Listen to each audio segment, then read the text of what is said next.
Welcome to the Green Issues Forum, the Green Party of South Puget Sound in cooperation with Thurston Community TV.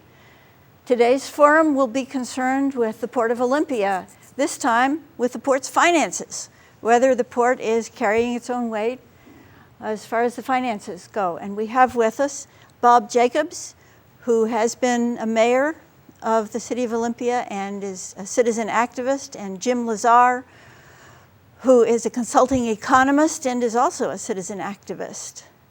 And we can start with talking about what the port is actually. It's called a special purpose district. What is that?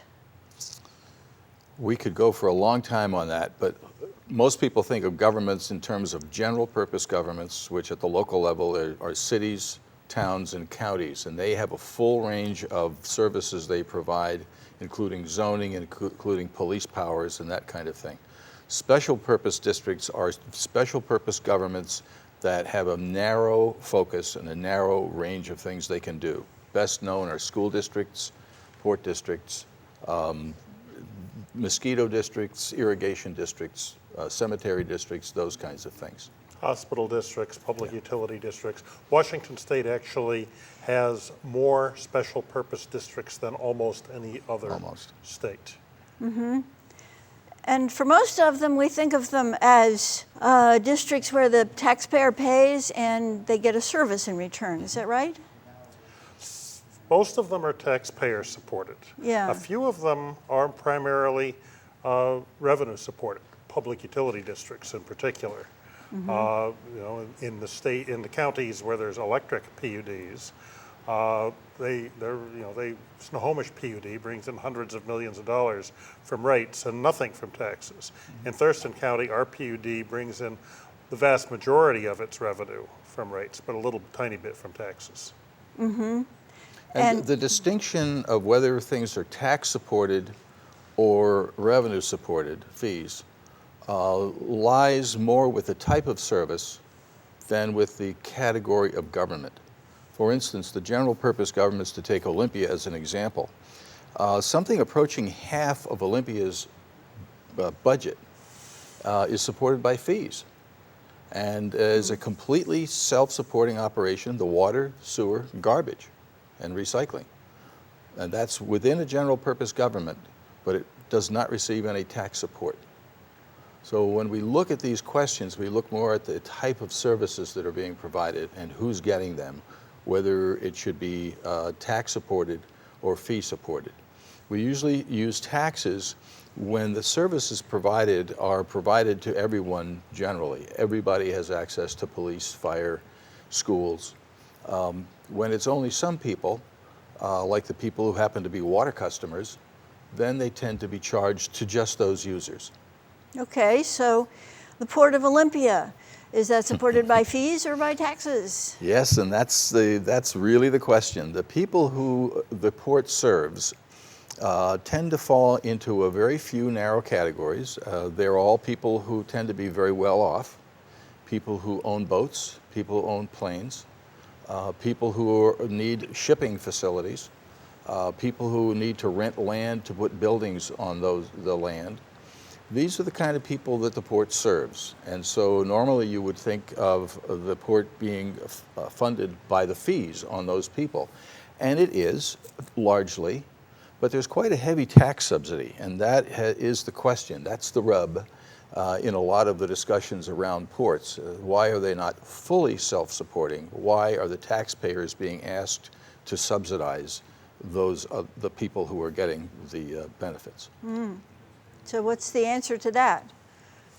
Well, one answer is that we've worked on for several years is to get the port to lay out its budget using generally accepted accounting principles so that people can see, at least the voters will be able to see where the subsidies are and how much they are. Mm-hmm. And I guess I'm pleased to announce Bob has been working on this for a decade.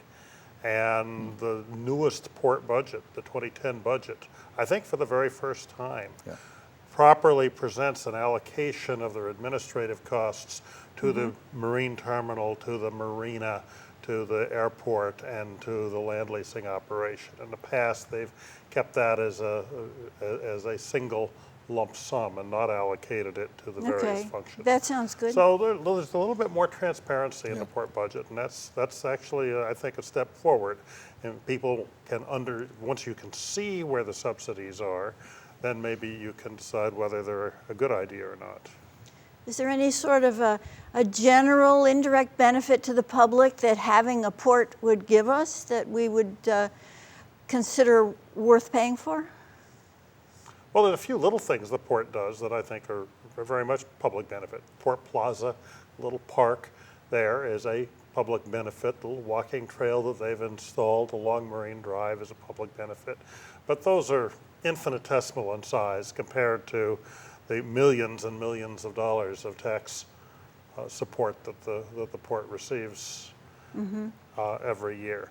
You know, is there a public benefit to having an airport in Olympia? Certainly very few people in Thurston County ever use that airport. Is there a public benefit to having a marina? Well, first of all, most people don't use the marina.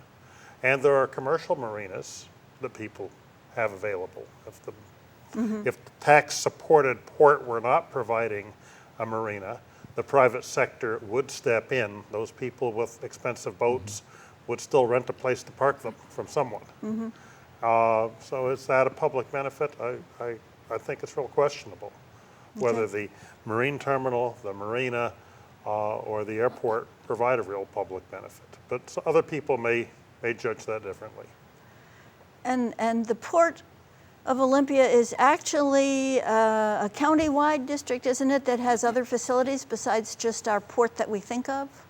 It is a county-wide district. It really should be called the Port of Thurston County. There have been some attempts to get the port interested in changing it.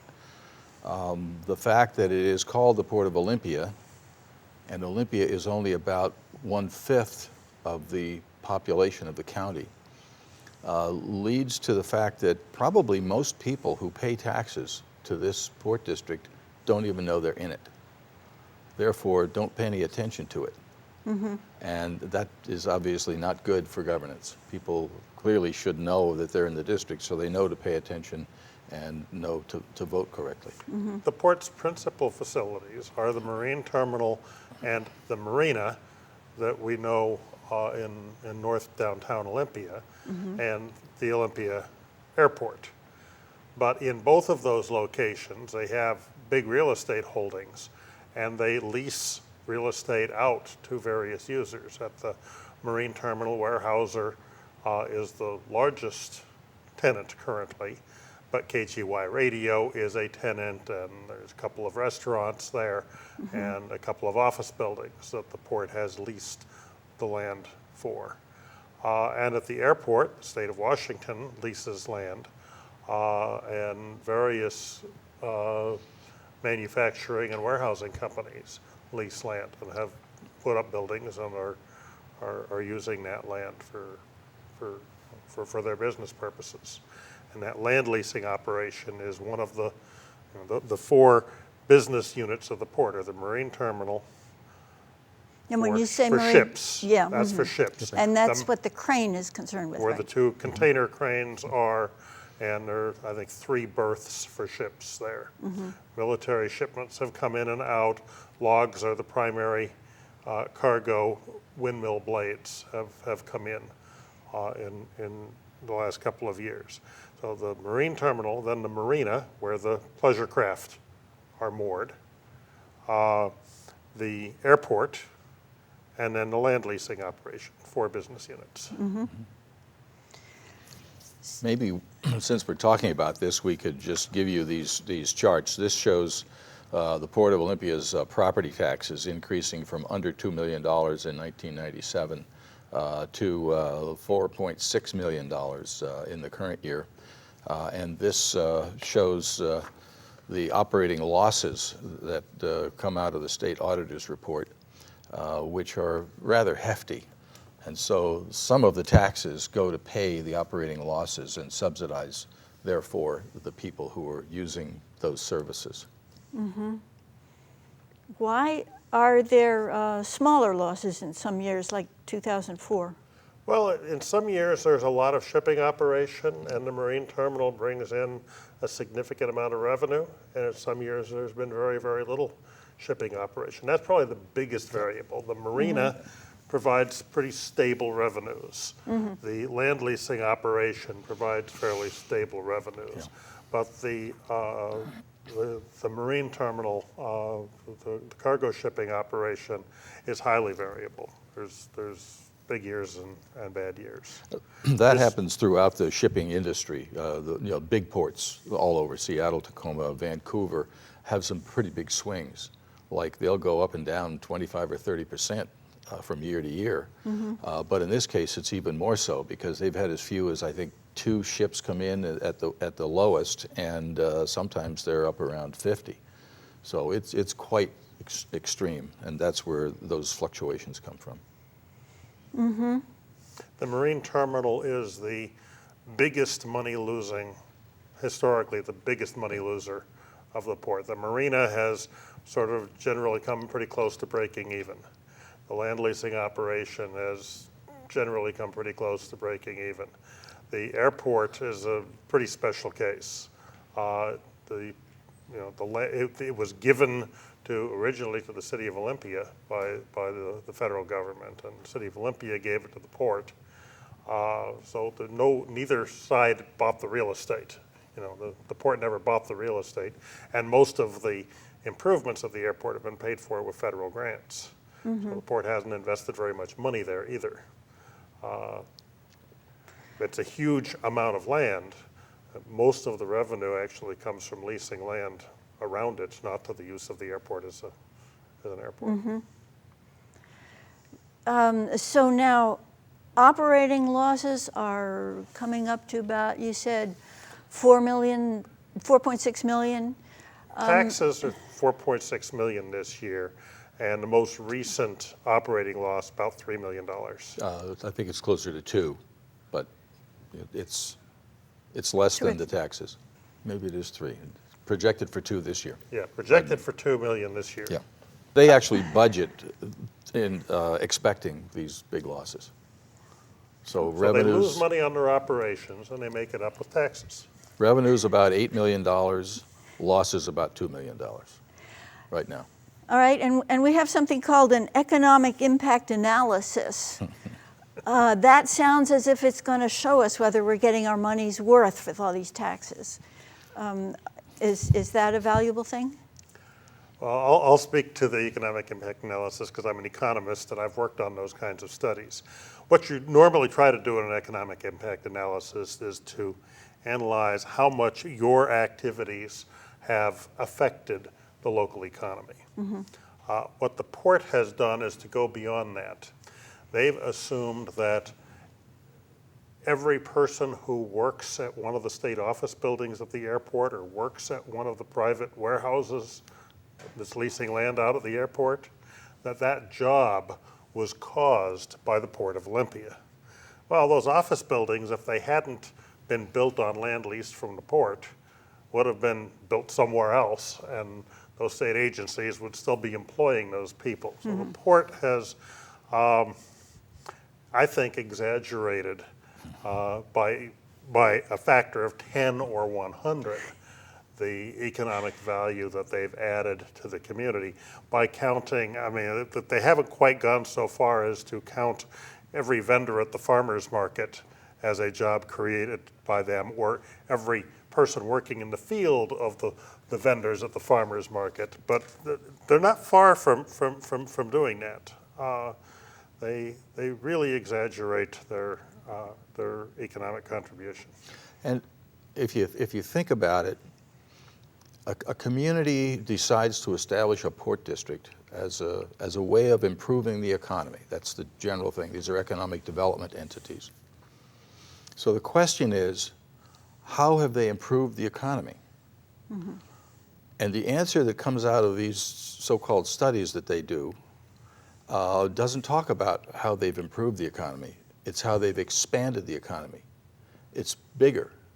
Yeah, okay, it's bigger because they managed to get somebody to come and locate at the airport, say Cardinal Glass. But is that better for the people who live here? That's a much harder thing to measure, but it is what we need to be measuring. What's good in an economy? What's bad in an economy? Certainly, a business that produces a lot of pollution, we might say not so good. But there are a lot of other criteria. And big, in my mind, isn't necessarily better. I think of economies around the world. I think of the biggest economies in the world. Some of them are places like China and India, which are just not the greatest places to live. Mm-hmm. And there are some very, very small places like Switzerland or Belgium, very small economies, that are wonderful places to live. So when we think about the economic well-being of the people in a community, these analyses that have been done in the past are not cutting it. Now, I did appear before the Port Commission in their open mic a week ago and suggest what I've just been saying, that they really need to do this a different way. And we'll see if they do. Mm-hmm. What I'm asking, I grant, it's not easy. But any stab at it would get us a lot farther than the current practice. I mean, in the United States, the most common measure of economic activity is the gross national product, how much we've produced. Yeah. Whereas in the Kingdom of Bhutan, they measure gross national happiness. Nice. And the king has said that's what's important, is that my people are happy. They're quite poor. His goal may involve alleviating poverty, but it's with the objective of creating happiness. A little harder to count, though, isn't it? Well, in economics, there's really two branches of economics. There's positive economics, which is the economics of things that you can count, and there's normative economics, which is the economics of things that really count. All right. So you are both feeling that we ought to be considering whether the port is really giving us what we need in exchange for all of the tax dollars that we're putting in, and we're not seeing that kind of analysis taking place yet. Why do you think it hasn't taken? We just kind of assume that we have a port and we need our port. Why is that? Well, I think a lot of it is simply inertia. It's been there since 1922 or something, and you just assume that you've got it, and it's ongoing. Some of it has to do with the fact that their tax levy is relatively small. I'll pay something like, I think, $46 this year out of a property tax bill of about $3,000, so people don't pay attention to it. There are more subtle things going on. I think one of the reasons is that this holds out the hope for providing some jobs, and in this country we live in, people are always a little bit scared for their jobs, and so anything that holds that hope out helps. But we really do need to have a very, very hard look at this thing. I think we need to have a very hard look at all our government entities, all of them at all levels. We need to be involved in them. That's how they work best. But this one particularly seems to cry out for scrutiny. When we think about the alternative, port, no port, we realize that there is another cost in addition to the cost that we've talked about, the $4.6 million of property tax this year. And that's something in economics we call opportunity cost. We have entrusted the Port Commission and the port staff with the county assessor estimates $270 million worth of assets. The alternative to having a port would be not having a port, would be divesting those assets. And that would come to taxpayers, citizens, to do something else with. And in very, very secure investments, we could make 3% on that. Well, that would be $8 million a year. That is a real cost that people usually don't think about. And it's the same thing as if you took all your money out of the bank and put it under your mattress. Mm-hmm. That would be a cost to you because you would be foregoing the interest that you could get. That's the deal here.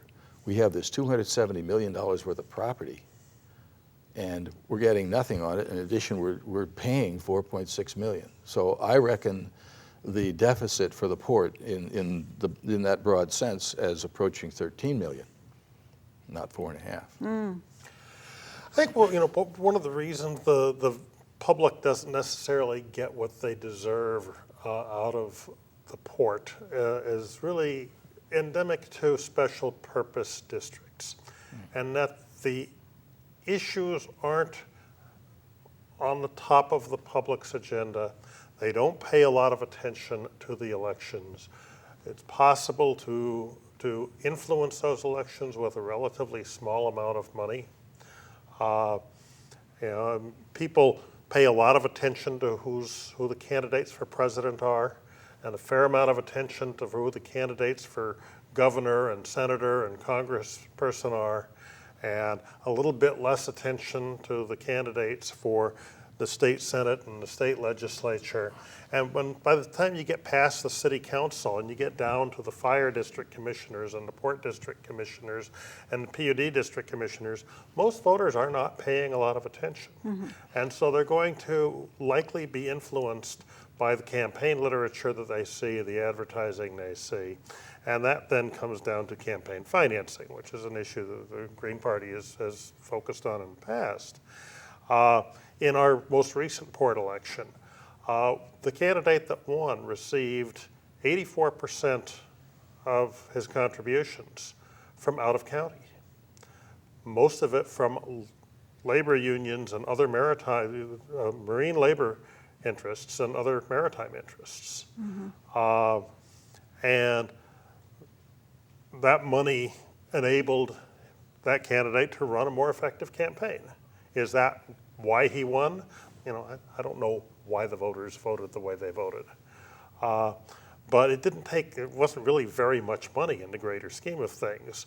And if it was only $30,000 or $40,000, and if that's what it takes to protect a $4 million a year tax subsidy, which the largest part goes to the marine terminal, that was a pretty good investment of those maritime interests. And it's really a problem with special purpose government, is that people just voters cannot, will not, and do not focus on the minor elections, and it allows a pretty small amount of money to control those. And it's true for the marine unions and the port campaign. It's true for the fire unions and the fire district campaigns. It's true for the education interests and school board campaigns. There's not a lot of money spent. There's not a lot of voter interest. It doesn't take very much to influence the outcome. But it's got a lot of influence on how the port is run. Yeah. Can you talk a little bit about why ports were created? You say 1922, so we didn't have a public port until then? It wasn't a public unit of government? I have heard recently that the actual concern in this area in 1922 was something about controlling the land, the waterfront. Yeah, controlling the waterfront land so that the shipping companies didn't own all of it and couldn't monopolize the waterfront. But I also would say that 90 years ago, whatever they had in mind 90 years ago is really quite irrelevant today. The question today is, this is our government. What should we do with it? It's our port. We pay for it. We elect the people. We supposedly are the beneficiaries. I don't think we are the beneficiaries, but we are paying for it. Well, if we're subsidizing those shipping interests, maybe it is the same question. Yep. So what would you propose to come next for the Port District? Well, I think the most important thing we can do, as I said earlier, is be involved in our governments. I would like to see more people looking at the budgets, looking at the operations, asking the hard questions.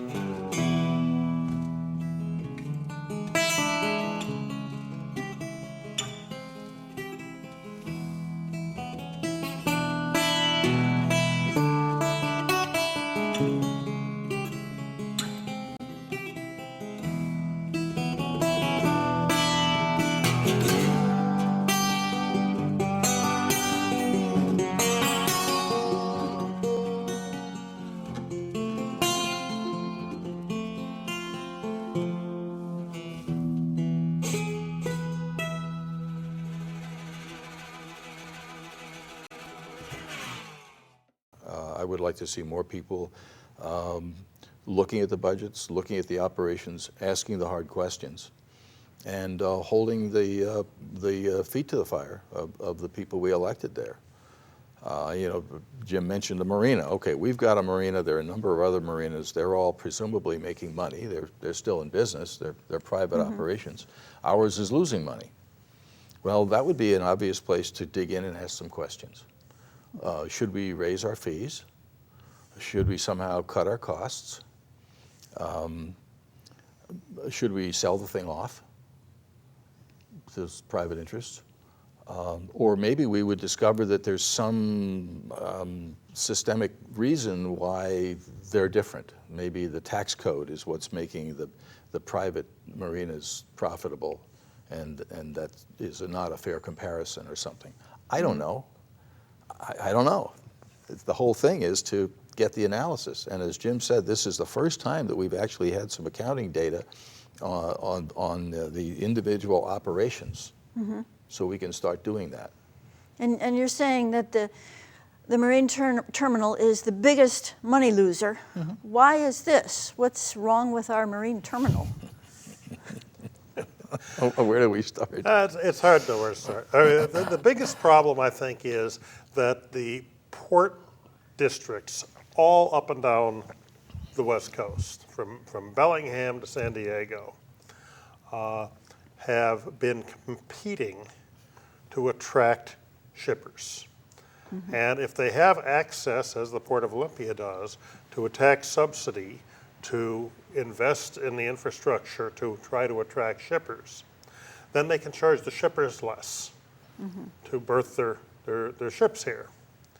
And you know, from an overall economic or employment perspective, it really doesn't matter whether the ship berths in Everett or Olympia. Roughly the same number of people are going to work loading and unloading the ship. So the employment is going to be the same. It's going to be at a different place, but it's going to be the same.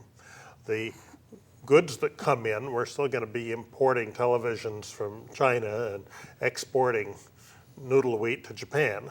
That's the products aren't really going to change very much. And if there were no subsidies, then those goods would come into the most sensible ports and go out from the most sensible ports from a true economic perspective. And Olympia would not be competitive in that situation. It's a long way from the Strait of Juan de Fuca to Olympia. We're the end of Puget Sound. That ship has to travel farther. The merchandise is kept in inventory, sits in the containers longer to get here. The people on the ship get paid for more hours to bring it here. And unless there's some particular reason why Olympia is the right place to bring it, it wouldn't come here. And you know, if the competition was on the raw economics. Unless maybe we were the terminus of just exactly the right rail system.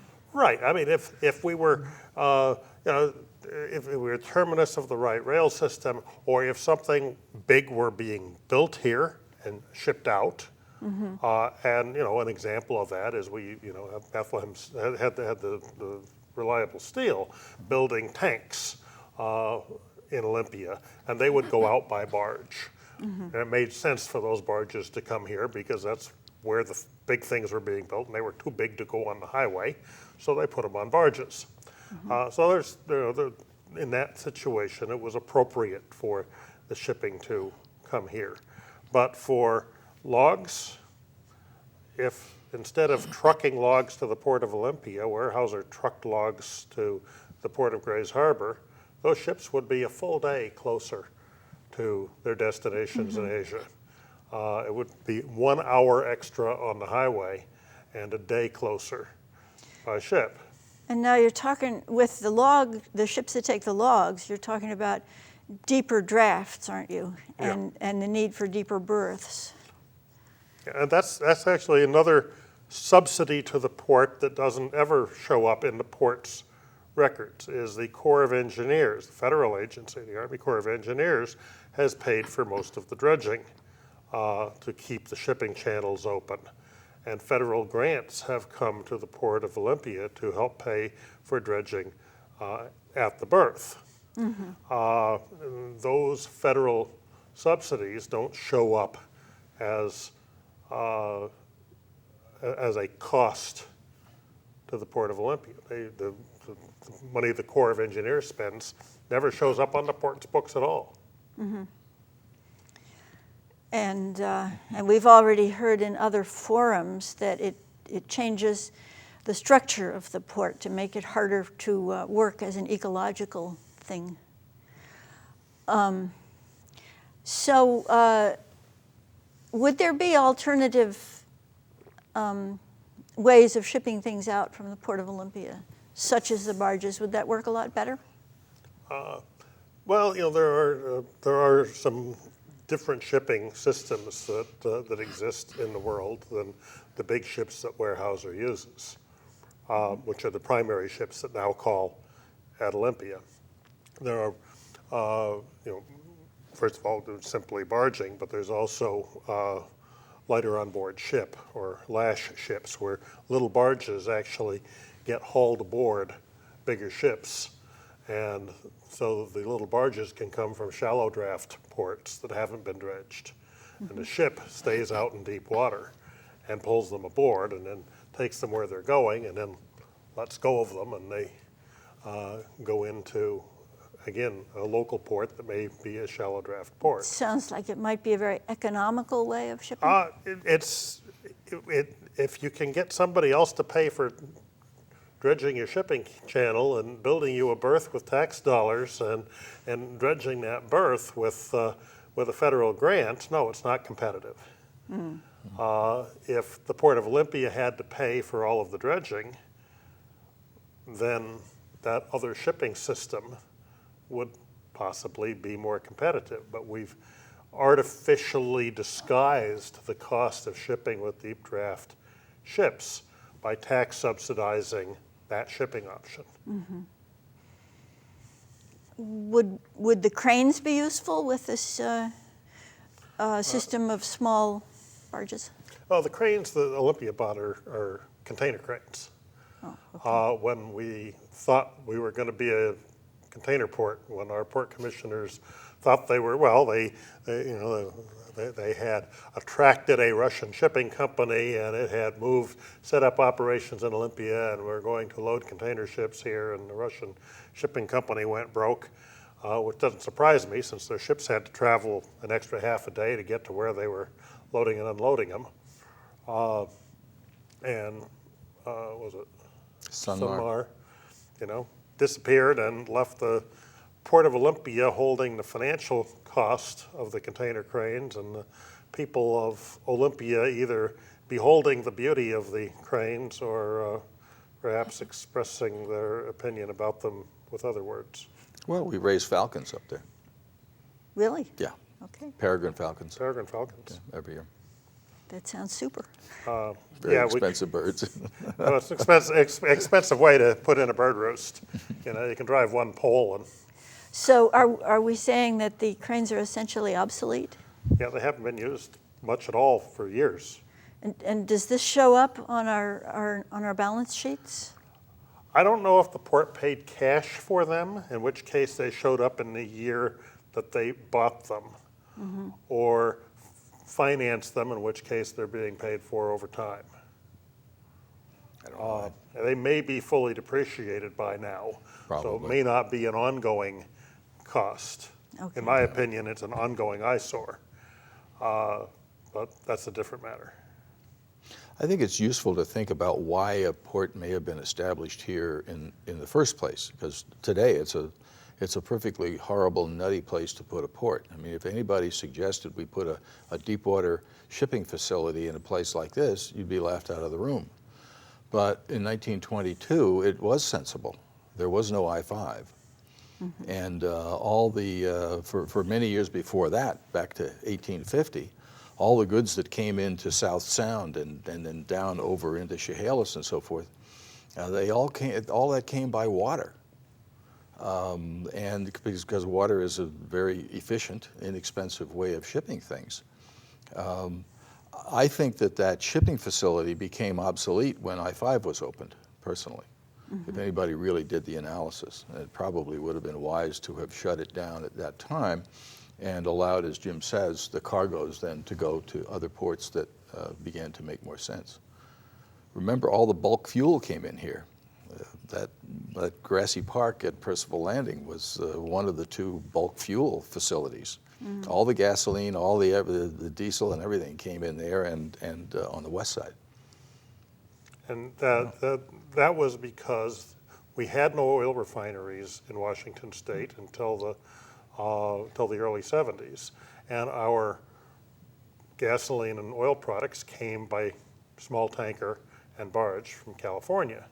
Once the refineries were built in Anacortes and Ferndale, the 4 refineries that provide substantially all of Western Washington, Western Oregon's fuel, there was an oil product pipeline built that goes from Ferndale and Anacortes through Everett and Seattle and Tacoma, Olympia, and all the way down to Eugene, Oregon.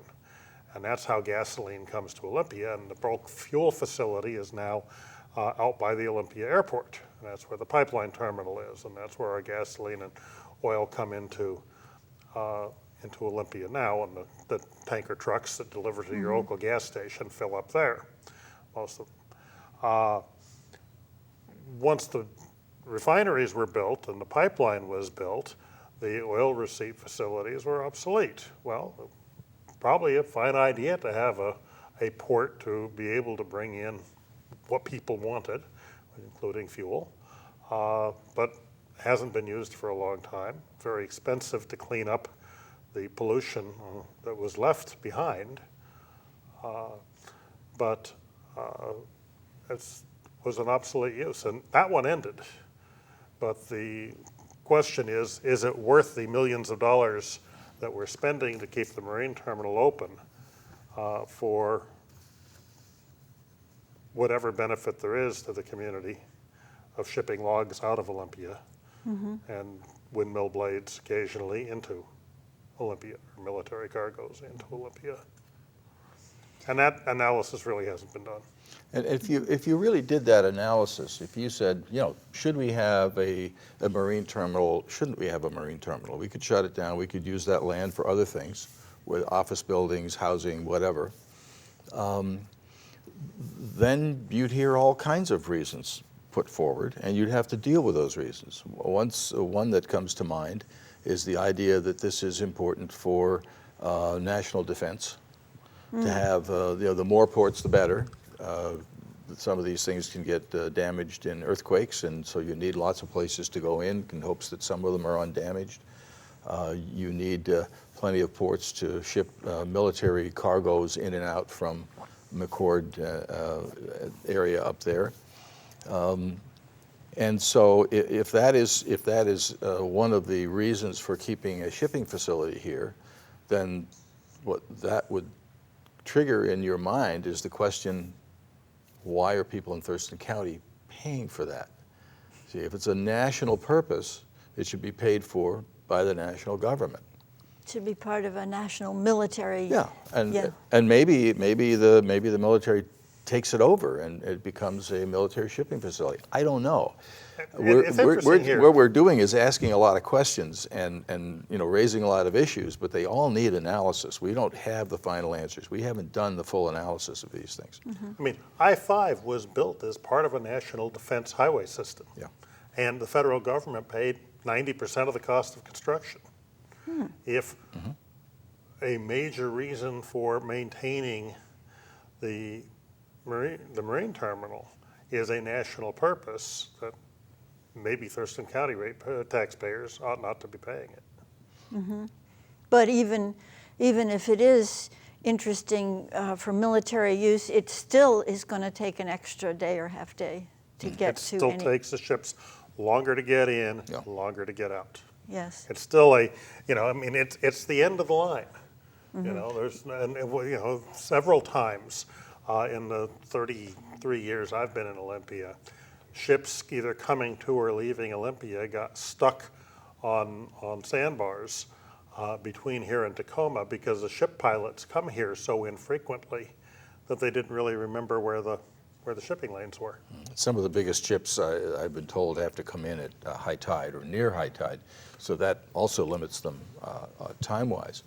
Yeah, if you're thinking about just where does one put a port, I mean, whether it's in Africa or Asia or the United States, where does one put a port? What do you want? The first thing you want is proximity to your trading partners. You want to be as close as you can to the other side, because time is really, really money for these big ships. We don't have that. You want naturally deep water. We don't have that, because dredging is expensive. You want really good intermodal transshipment abilities. We don't have that. You want a lot of flat land, because you have to store these things and move them around. We don't have that. We ain't got nothing.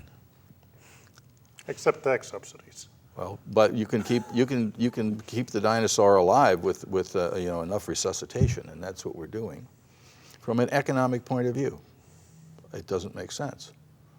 But this business of tax subsidies is just one of the nuttiest things that I've ever heard, and it's a hard thing for people to get a hold of. You might imagine, say, shoe stores. If we all three have each a shoe store, how do we compete for customers? Well, we try to keep our prices down. And that's what happens. You know, you cut your prices, you try to build volume and get more people to buy, and you do all okay. But at some point, there's a bottom point where you can't cut your prices anymore. With ports in Washington State, and I've been told that this is unique, that this is not true elsewhere in the world or in this country. With the ports here, we can just keep cutting our prices to attract it, because the taxpayers are going to be shelling out. The tax subsidies don't happen just here. The tax subsidy in Seattle is immense, and Tacoma. Those are the two real ports. We really in Puget Sound have two ports, Tacoma and Seattle. The others added don't make up more than probably 1 or 2% of the shipping that happens in Puget Sound. There's really only two ports. Now, a lot of the things that you mentioned that make the port less viable, such as steep sides to the terrain all around the port, and the fact that it's the end of the line, those things make it more beautiful, I would say. So what would we use this area for if we didn't have a port here? Well, I guess I want to look ahead. You know, how long will we have a port here, regardless of what we do? All of the models of sea level rise indicate that substantially the entire Port Peninsula will be underwater at high tide in a few decades. So unless there is a plan for raising the port, for adding fill and physically raising land, our port will cease to operate at some point in the future. And no more dredging will help at that point. The dredging tells you how deep the channel is for the ship. It doesn't tell you how high the land is for the trucks that bring things to the ship. The first thing that both the City of Olympia and the Port of Olympia need to do, in my opinion, is a sea level rise mitigation plan, management plan. Will a dike and seawall work as it does in Amsterdam, or will it fail as it did in New Orleans? If it will work, how much will it cost? Can we afford to dike or raise the entire Port Peninsula, or should we try to protect just the area that's from the farmers market south, that is the developed part, as opposed to the industrial part? Those questions haven't really been asked, they haven't been answered, and there's no sea level management plan in place to guide that investment. As a result, frankly, a lot of investors are afraid to invest in downtown Olympia because they know that in 30 or 50 years, if nothing is done, they're going to be seeing regular flooding of their property at high tide, at the extreme tides of the winter. So it's depressing investment in downtown already. To me, that's really the first question. is the port going to be here much longer in any case? And there's no clear answer to that yet. And that's not the Port District, because of course the Port District, the governmental entity, also has the lands in Tumwater. But we're speaking now of the downtown Olympia. This gets very confusing because we talk about port use the word port as the Port District, and we use the word port for the marine terminal. That would be one of the advantages of changing the name of the Port District. We'd make it the Port of Thurston County District, the governmental entity, and then Port of Olympia would be that marine terminal down there. That's how it's known. That would be fine. Yeah, that would be more clear. Yeah. Are there other uses that could be made? Supposing we did have a port in the years to come, are there any other uses that could be made of that area? Well, what's usually mentioned is what's already been done. Some of the industrial lands have already been converted. Where Anthony's used to be logs, and where the office building next to it used to be log Something storage. for the public. So it could be the pure public use thing that's been mentioned is make the whole thing parks and ball fields and whatever. That would take money. That's not something the port could do on its own. General purpose government would have to buy that land and develop it for that. It could be used for office buildings, for housing, for any other use that can be made of land, which is what's happening over on East Bay, where the Children's Museum is going in, and they're planning a hotel and office buildings. That used to be industrial over there too. There were also industrial lands all along West Bay, and those industries have all shut down in the last 30 years. And they're being converted to office and housing and so forth. In the case of one case, a park. And so this is what has happened with waterfront areas in this country and around the world. There has been at least over a 50-year period this immense transition from heavy industrial and shipping use to more people-centered uses, parks, housing, offices, kind of thing. The deep water shipping facilities are still there, but there used to be all the industrial production going on in those kind of places too, and that simply is not happening much anymore. And Jim may know more about this than I do, but that is the evolution that's happening. I looked at the new city parks plan, and they list all of the park and public access type facilities that are now along our waterfront on the saltwater side and in Capitol Lake.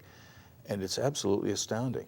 I came here 35 years ago, and the only thing there at that time was Priest Point Park and maybe what we now call Marathon Park. Not sure about that. But everything else has come since then. Percival Landing wasn't there. Heritage Park wasn't there. The new West Side Park wasn't there, and on and on and on. The Port Plaza. The little pocket park along East Bay Drive. East Bay, all those, and they're very well laid out.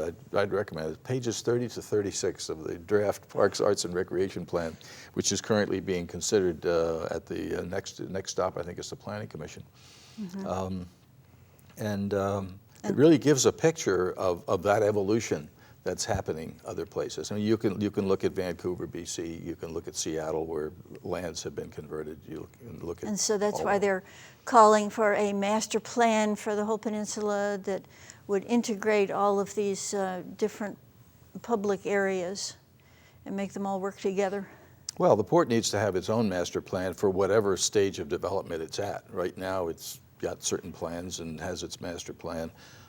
My guess is that 20 years from now, that master plan might look very different.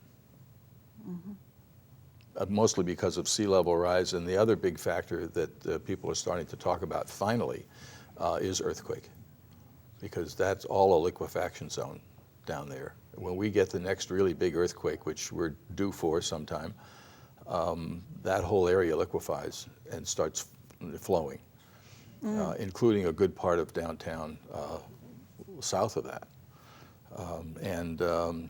That hasn't been taken into account in our planning, and I think needs to be.